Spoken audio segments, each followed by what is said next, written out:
এটা আমরা কোনো ব্যক্তির ব্যাপারে বলছি না, মাইন্ডসেটটা বুঝাচ্ছি।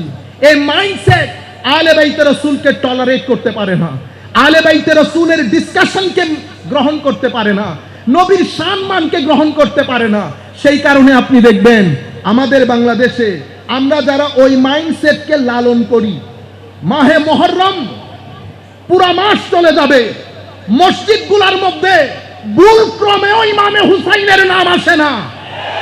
আমাদের লজ্জা হওয়া উচিত।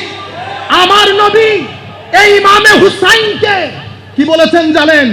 হে তরুণ, হে বাংলাদেশের যুবকরা, যেখান থেকে বসে আপনারা আমাদেরকে শুনছেন, আল্লাহ আল্লাহ রাসূলকে সাক্ষী করে বলছি, তার আগে আপনাদেরকে জানান দিয়ে যাই, আমাদের ভিতরে সুন্নিয়ত বাদে অন্য কোন জিনিস যদি আমাদের ভিতরে থাকে,